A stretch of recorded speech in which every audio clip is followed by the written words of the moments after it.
Amen. So, praise God. Luke 18 verse 16. Ang title ngayon ay Let the Little Children Come to Jesus. Sabi dito, but Jesus called them unto him and said, suffer little children to come unto me and forbid them not, for of such is the kingdom of God. Kaya mapansin nyo sa Luke 18 verse 16, yung word yan na kingdom of God. Sa Mark chapter 10 verse 14, kingdom of God. Sa Matthew chapter 19 verse 14, kingdom of heaven. What is the difference between the kingdom of God and kingdom of heaven? Siyempre, si Matthew is a Jew. Ang mga Jewish people is very respectful. Meron silang highest attitude toward God. Those in the temple, yung mga scribes. Kaya before sila magsulat ng pangalan ng Diyos sa language na Aramaic, Hebrew, first they take about every word, every name ng God. So sila ay naliligo muna bago magsulat ng word na Yahweh or Jehovah, Adonai. Kung sa atin pa, Lord. So, take about yan ang mga Hudyo, ang mga Jewish people. Kaya, ang ginagamit yan ni Matthew sa Gospel sa Matthew chapter 19 verse 14, Kingdom of Heaven. Pero itong Silyo, at si Mark, Kingdom of God. Of course, si Mark na to ay mistisong Hudyo ito. It's either kanyang tatay o nanay ay Gentile. Kanyang tatay o nanay it's either ay Jew. Kaya nagamit sila ng Kingdom of God. Yan ang difference. Pero ito ay itong word ng Kingdom of Heaven at Kingdom of God, they are used interchangeably. Ang preaching sa ni John the Baptist ay repent for the Kingdom of Heaven is at hand. Ang preaching rin ni Lord Jesus sa Matthew, repent for the Kingdom of Heaven is at hand. At sa Matthew 6:33 pa rin, but seek ye first the kingdom of God and His righteousness, and all these things shall be added unto you. So ginamit naman ni Matthew doon ang kingdom of God. So seek ye first the kingdom of God. Yung kingdom of God ay yung ano ba ang kingdom of God?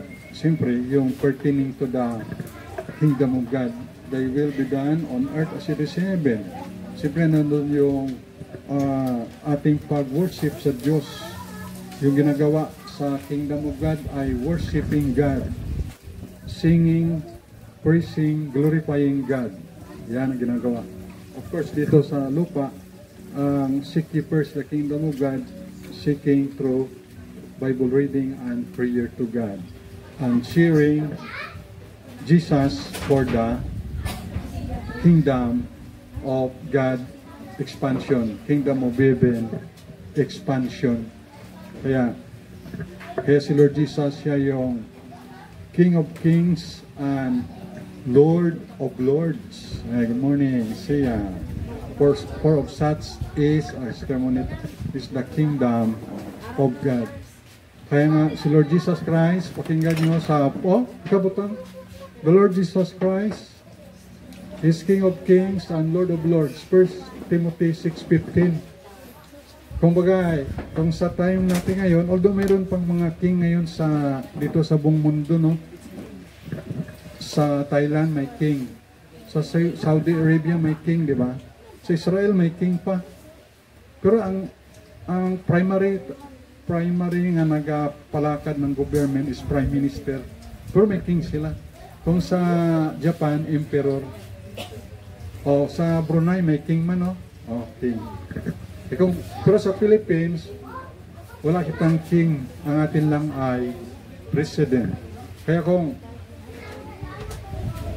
kung tingnan rin natin, si Lord Jesus Christ rin yung King of Kings, Lord of Lords, and also President of the Presidents. Kaya, yan si Lord Jesus. Of course, yung iba namang bansa ay hindi nila matanggap na si Lord Jesus ay King or Lord or President. Pero tayo, tanggap naman natin. Alam niyo sa Israel, ilan lang ang believers ni Jesus? 2% lang. Sa Palestine, ilan ang believers ni Jesus? 1%. Ibig sabihin, sa 100 na Hudyo, 2 lang ang follower ni Jesus. Sa follower ng mga Palestine, mga Muslim, isa lang out of 100. Kaya 1% lang. So, praise the Lord, at yun naman sila mismo, mag-reach out sila. Ang mga Jewish people, taga-Israel, they reaching out their Jewish countrymen. Ganoon din sa Palestine. Mayroon sa Lebanon, mayroong pastor din na Lebanese. Sa Gaza, may pastor din na taga Gaza, taga Palestine. Sa Israel, may pastor man, may Israelite man na pastor. Pero sila lang ay kunti lang na percentage. Ito na sa Philippines, mas marami ditong followers si Lord Jesus. Yun ang kagandahan lang sa atin. Kaya sa time ni Lord Jesus, ang followers niya, of course, ang mga Hudyo rin ay mga disciples, 12 disciples ni Jesus. Sila Matthew, sila Peter, James, John, Andrew, Bartholomew, Thaddeus, Jude, sino pa, mga disciples ni Jesus. Yan ay mga Jewish rin. At si Lord Jesus is a Jewish rin. Jew. Hudyo rin si Lord Jesus. At itong kalaban niya ng Israel ng mga Palestine, mga Arab, kung man yan, magkapatid rin yan sa ama. Kasi si Abraham, anak niya si Ismael, kay Hagar na taga-Egypt. At ito namang si Sarai, naging Sarah, ang kanyang anak ay si Isaac. Kaya si Isaac at saka si Ismael na forefather ng mga Arab Muslim, sila ay anak rin ni Abraham. Anak rin ni Abraham itong si Isaac, na yung anak niya ay si Jacob na naging Israel. Anak niya, kaya magkapatid din sila sa lolo. Kung itong si Jacob, lolo niya si Abraham, at itong mga sila Edom na yan, sa pamilya ni Iso, sa kambal ni Isaac, kaya mga magkapatid din sila. Yan. Pero ang promise ay dito kay Isaac, yung promise ng Diyos. At yung promise ng Panginoon, bibigay yung lupain na yun. Pero yung anak rin ni Ismael ay ibibless rin, kaya may karoon ka rin ng 12 princes. Yan, ito yung mga Arab people. Kaya tanda natin, hindi lahat ng Arab, hindi lahat ng Jewish, hindi lahat ng police, ng Pilipino ay the same ang ugali. Kahit sa religion ng mga Buddhist, Islam o Hindu, hindi rin pare-pareho yan. Kahit sa Baptist o Catholic, ang ugali ay hindi rin pare-pareho yan. Ibig sabihin, kung may pagkakamali, yung isa doon sa grupo na yon, hindi nagre-represent yun na lahat ay ganun sila. Naintindihan nyo? Ibig sabihin, wala yan sa grupo, nasa attitude yan ng individual. Nagkataon lang na napabilang siya sa grupo na yan. Alam nyo sa India, yung Hindu na si Gandhi, Mahatma Gandhi, na sabi niya, basta Gandhi ang apelyido, sabi niya, kung hindi lang sana sa Kristiyano, sabi niya ng Hindu na leader, sa Christian na sana ako ngayon. Ibig sabihin, meron palang claim na Christian siya, siguro hindi magandang testimony, almost na sana maging Christian siya. Ngayon, wala na lang. Kasi kung ang ugali niya hindi maganda, hindi Christ-like, hindi na siya naging Christian. Ganon rin sa atin. Hindi lahat ng Baptist, hindi lahat ng Katoliko, hindi lahat ng JL, ng Methodist, Presbyterian, ay pari-pariho ang ugali. Iba-iba yan, kaya huwag tayong mag-conclude na pag magkamali siya, ay pariho-pariho lang yan sila. Hindi, iba. Pag may pastor na medyo taliwas ang kanyang pamalakad sa ministry, halimbawa, ang kanyang iniisip ay, paano kaya si sister, si brother na ito makakapera ako sa kanya nito, ay mali yun. Pero ang pastor hindi pare-pareho na ganyan. Ay kung dito lang ay kung kwarta lang na pag-usapan ay hindi na ako magbibili na ng mga saging, mga kamuti, ng gabi. Hindi na ako magbili ng mga kape o mga salabat para ipakain sa atin lahat dito. O di ba? Kasi logi ako ang nabili, di ba? Pero wala yan. Kasi para sa atin lahat yan. O di ba? So yun ang iniisip. Hindi lang kasi pwede na take ka na lang ng take. Dapat kasi ay give and take. Give and take. Yan ang Christian life. May blessing na binigay sa iyo sa isang kamay, ipasa mo rin sa kabila. Kasi kung puro ka lang take ng hangin, sige nga, take ng hangin, singot ka lang ng hangin, singot, at hindi ka mag-exhale, inhale lang, palagi inhale. Di ba, masikip sa dibdib, pag inhale lang, puro inhale. Kumakuha ka, puro. Pero kung pag inhale, tapos exhale, inhale. Di maganda, di ba? So, ganoon din ang Christian life. Pag binigyan ka, tapos ibigay mo rin sa iba. O kung di kami magbigay ng yung atsara, amin lang, ang dami naming atsara. O, daming mga box. Ay kung sa amin lang yun, ano mangyari sa aming kidney? Magpusog na yung kidney namin simpre sa vinegar. O, di ba? O, ay kung dami ko ring dilata, dito noon, ang karoon ng yung dilata dahil sa pandemic, daming rasyon. Shutdown, close down. Shutdown ba yun? Lockdown. Mag-lockdown dito. Nakalimutan na Nag-lockdown. Iba naman yung shutdown. Daming dilata, daming noodles. Kung amin lang yung kainin lahat palagi, makakasakit rin. So, anong gagawin? Share, bigay. Ganun, di ba? So, ganun dapat ang ating Christian life. Share the blessing. Yan. Pag may damit rin, binibigay rin. Bigyan natin mga pastor ng dami. Bigay. Kasi kung, sige nga bigay, nagabalik nagabigay uli. Kaya minsan nagka-problema kami pag di na kami makakilos mabuti sa housing kaya maliit lang naman. Ang sa loob ay 22 square meter. 22 square meter sa loob. Ay may upuan pa doon, may folding bed pa. Mabuti nga yung anong tawag doon? Sofa bed. Tapos may another bed. Lamisa.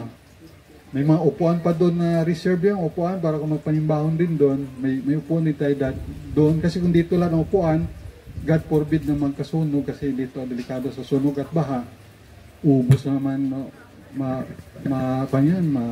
masira ng sunog o baha. So sayang. So ang magamit dati na hindi rin dito nilagay. Yung lamisa, binalik mo na doon. At meron tayong sound system na binigay si si Mrs. Rebinger, ang sound system, doon lang muna kayo dito. Siyempre, wala mang tao dito pag other day, tuwing Sunday lang. Kaya, doon lang. So, God willing, pag bigyan tayo ng lugar, maganda rin doon. At kung mas malawak kasi dito, ang capacity lang ay mga 30 lang o 35 ay puno na dito. So, anyway, importante nagpatuloy. Kahit kailangan natin ng pera, binigyan natin sa mission. 508. Maliit lang yan sa iba. Pero sa atin yun ay malaki na yan. Ibig pambili na ng gasol yun. Wala gasol, pambili na yun. Pero bigay sa mission. Di ba? Kasi tayo ay hindi na tayo gatin man ng world mission. Pero gina-challenge sa'yo na mag-involve. So involve na lang tayo kahit hindi na umaatin. Ang ating offering, kung kay Pastor Arnel Casola pa, pag Martes ay ubos na offering nila. Atin rin dito, Martes ay ubos na rin. Martes ay hindi na kayo maghanap po sa offering. Kasi ubos na yan, deficit. Diba? So, importante ay nagagamit sa para sa gawain ng Panginoon. Okay? So, tandaan natin na itong tungkol sa mga batang ito ay mahal ni Lord Jesus ang mga bata na to. Mga bata dito, si Caitlin, si Crystal, si Petit, si Petit, sino pa bata? Si JJ, si Kertong, ang mga bata. Paano? Iba dito, mga young people na, sino pa? Old people, mga senior. Siyempre, si Nayay din namili, si mami mo, si ako, si Sir Page, Sir Munit, Bob Edgar. Yan.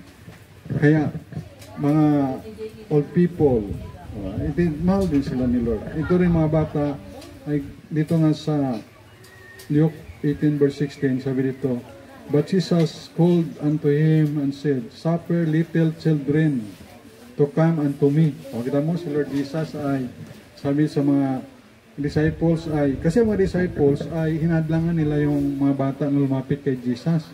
So sabi Jesus, huwag hadlangan, suffer them to come unto me. Dahil yung mga bata, anong mapansin nyo sa mga bata? Ang mga bata kasi ito ay meron silang honesty. Sila rin ang mga batang ito ay mga sincere. Sincere mga bata. That little children are innocent.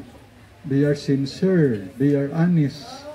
They are, meron silang great faith. Adi pag naghingi sila, no?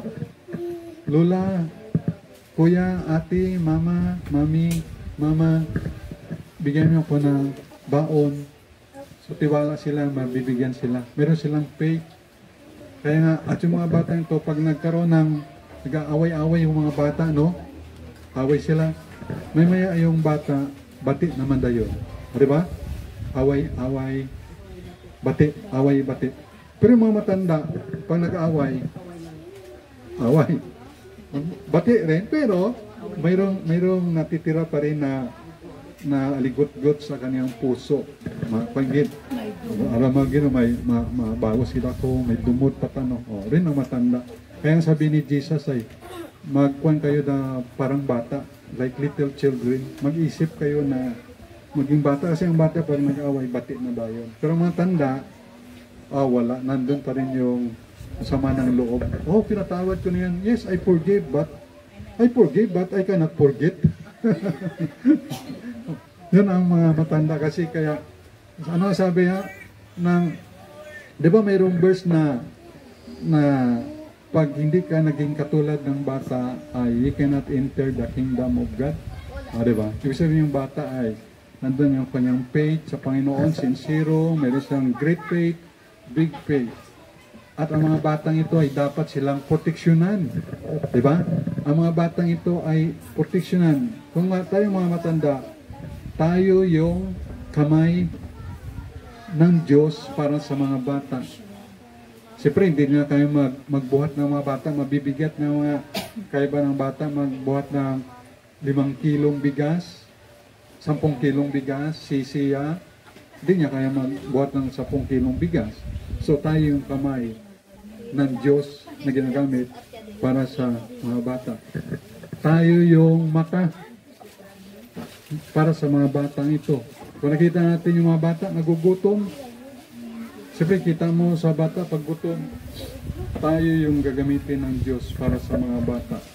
Kung nakita mo yung, nalala ko tuloy yung bata doon sa, yung sa Gaza, sabi ng bata nga Palestine, maganda rin yun, nag-support kayo, you are behind us, kasi pag Palestine, ang mga Arab country o Muslim country sa Palestine man gaapin. Hey, we are for you. Tama, we are for us. But, sabi ng batang kagagasa na Palestine, but we need water, but we need food. Yan ang kailangan namin. We need help. Hindi lang, we stand by you. Hindi naman kailangan yung ganun. Kailangan namin yung food and water. So, tayo, mabuti may 4 na araw na ceasefire. At least nakapasok doon yung mga ilang mga trucks na puno ng mga pagkain, mga gasolina, relief goods. At least makakain sila. Mismo nga yung mga taga-Gaza ay galit rin sa Hamas ay. America, help us na take Hamas out of us. No? Tapos ay, the Hamas ay, they have a jeep, they have mga cars. Pero our children are dying. No? Diba? Siyempre, bugana naman ito mga Hamas leader doon ay pwede, may armas sila, pwede sila magpangkuha ng kung ano pwede, pero yung mga civilian yung kawawa, gutom, o gano'n. At yung tulong pala ng Israel doon sa kanila, ginagamit rin pala doon sa terrorism. Imagine, ano? At libre ang kwan nila sa Gaza, libre ang tubig, libre ang mga supply, galing sa Israel, libre. Oh. So, yun pala ang ginagawa. Kasi binuto kasi nila. Kaya nakapasok sa government nila yung Hamas, nakaupo sa authority, at yun pala, iba pala ang kanilang plano. Ubusin, patayin ang mga Hudyo, ang mga Israelites. Parang ugali rin ni Hitler na ubusin lahat ang lahi ng Hudyo. Di kasi sila nagbabasa ng Bible eh. Sa Bible, sabi ng Panginoon kay Abraham, ang mag-bless sa'yo, i-bless. Ang magsumpa sa'yo, isusumpa. At hindi matatalo yung Israel. Matalo lang yung Israel pag ang sinamba ng mga Israelites ay si Baal o si Astaroth o si Moloch, mga Diyos-Diyosan. Matatalo yan sila. As long na sinasamba nila ay si Yahweh, si Jehovah, si Adonai, si Lord, si Yeshua, panalo yan. Although hindi naman lahat ay naniniwala kay Yeshua o kay Jesus. Pero meron din ng pastor na IDF soldier, Israel Defense Force. Marami rin doon. Kaya nga, ito naman ay nasa Bible yung nangyayari. Kaya ang kawawa doon ay mga little children. Ang mga little children ito ay they need protection and they have the rights. Yung mga bata nito ay they have right to live. They have the right for education. They have the right to have a happy home, happy family. They have the right for the food, shelter, clothing. Yan ang basic needs, economics, food, shelter, clothing. At ang mga bata ito dapat, sabi nga, mag-cellphone naman ang bata, 1 hour lang daw. Nabatayan ko sa radyo, sa DWKR. Tapos, 12 years old yan dapat, no? 13 years old bago makapag-cellphone. Pero ngayon, 5 years old pa lang nag-cellphone na. Kaya tingnan yung mga mata nila ay basi kong kulay violet na. May eye bag na. Oh. Kaya, pero, siyempre, tayong mga magulang rin ay palagi naman ga-advise sa kanila na gamitin ang cellphone sa research dapat. Galing, na-addict na rin. Tayo rin mga parents, siyempre na-addict rin tayo minsan pag hindi natin makontrol. Pero ang cellphone ginagamit sa communication. Ako, nagamit ko sa research or manood na YouTube, mga preaching. Or kung sa sports ban, kahit galaro ako, sulwining pa rin gyapon sa cheese.com. Tapos ako nga ay, pati ako ay gina-report na ako, ginabas na ako. Kasi nag-share ako ng about Jesus Christ. Sa iba kasi bawal mag-share ka ng bilit, lalo sa Amerika o sa Great Britain. Pag nag-preach ka about Jesus, ginakuha nila, maraming sura-sura, kasuman-suman, no? Nagabuli, no? Kasi ayaw kasi ni Satan na ma-save yung tao. Kaya minsan may nagkalaban talaga sa Word of God. Pero tingnan mo, pag may sabungan, walang gakon sa sabungan, no? Walang nagasita, no? May dala ka na manok na wat gasita, no? Pero kung magdala ka ng Bible, ay Bible. Ay, kapalda-palda, ima. Inasura ka. Pero kung may dala nga inibra, ay San Miguel balay. Way ginakwa, no? Way ginasita. Siyempre yan ang mindset ng tao, ay iba. Anyway, importante lang ay patuloy tayo sa Panginoon. Normal na yan, kaya si Jesus nga, gin-reject. Imagine yung taga-Israel, gin-reject si Jesus, ha? He came unto His own and His own received Him na. John chapter 1, verse 11. Kaya, pag gin-reject ka, tandaan mo, si Jesus gin-reject din. At pag ni-reject yung Word of God, tanda natin, si Jesus ni-reject din. Kaya huwag na tayo magpaka. Okay, nasa Bible na lang. Importante ay patuloy lang tayo. Kaya ito yung mga bata ito, tayo yung mata ng mga bata. Tayo yung tinga ng mga bata. Pag ang bata ay dumadaing na, Nay, Tay, Tita, Lula, gutom ako. So, may kakayahan ka. Meron kang tinatago dyan sa baol mo, sa puyo-puyo mo. Puyo-puyo. Yung pera, minsan dito pa sa may pa ng mga lula, no? Yung pera nila, dinatago dito. Ayun, bili ng tinapay para sa mga bata. So tayo yung tenga ng mga bata, tayo yung mata ng mga bata, tayo yung kamay ng mga bata, tayo yung paa ng mga bata. Kaya mga batang ito ay, praise the Lord, dinadala, dinayhaydi dito sa house church. Itong tuwa ng mga bata ay, Lola may, ano ba na nahaydi na, Lola may simba, o, Sabado pa lang, Fairness pa lang, katanong na agad, o, tamo, mga bata excited sila. Ay paano kung walang pastor? Nag-quit yung pastor. O, alam niyo doon sa Canada, sabi ni Pastor Arnel, ang mga nagasimba doon, puro lahat mga matatanda, mga katulad ng Mili na Heidi. Mga ito, wala ng mga bata. Could you imagine? Paano nang mangyari doon? O, wala ng mga young people. Kasi ang mga young people, mga kabataan doon, puro na lang trabaho, pera, puro na lang. At sa Canada, parang hindi na nila kailangan ng Diyos. Kasi dami nila pagkain sa refrigerator. May sakyan sila, lalawak ng mga lupa nila. Parang hindi naman kailangan ng Panginoon, kaya pag mag-share ka doon, mag-sulwini, parang doon, nang hindi ka papansinin, bawal. Okay, paano pag nakalamatin na yung mga matanda sa Canada, sino pa walang mga bata. At doon talaga, sulim sila, sabi pag simba nila, as in simba, walang cellphone. Pagkasimba sila, grabe sila, parang ang kulang nandun daw, walang sulwining. Tayo naman, nag-sulwining tayo, sinulwining ako kahit saan ako. Kailang hindi lang dito na dadala natin. Pero nag-sulwining. Kahit ginapasakay ko sa tricycle, ginabigyan namin yung gospel track siya.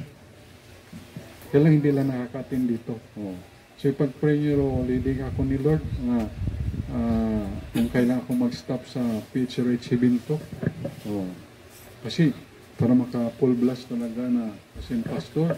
O ginagawa ko naman witnessing, share kahit share sa social media, kahit sa ating YouTube channel. Oh, praise the Lord, na nakabisita sa YouTube channel na ay 39,000. Oh, ating man 13 sa YouTube channel. Praise the Lord.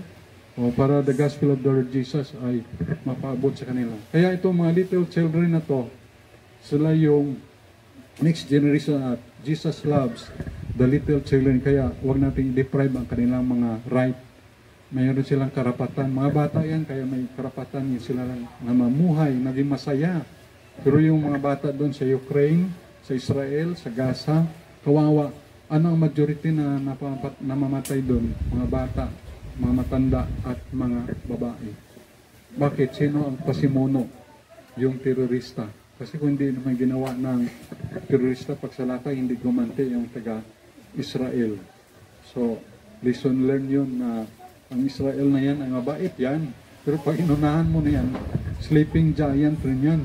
Na matindi pala ang kanilang mga pandigma, no? So, at another thing ay ang Panginoon ang kanila. Si Yahweh ang kanilang protector at biblical yan.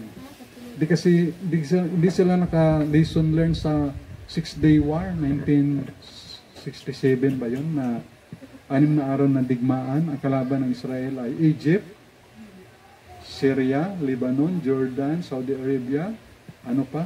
Lebanon. 6 na araw na 6-day war, talo ang mga Arab nation na yun. Panalo ang Israel. At sa ikapitong araw, sila ay nagpahinga. Biblical din, pero itong gira nila sa Hamas, inaabot yata ng mga more than 40 days. More than 40 days yata. Mahabang-habang gira, no? So, biblical kasi yan. Sa Bible na yan. Kaya, ipag-pray lang natin na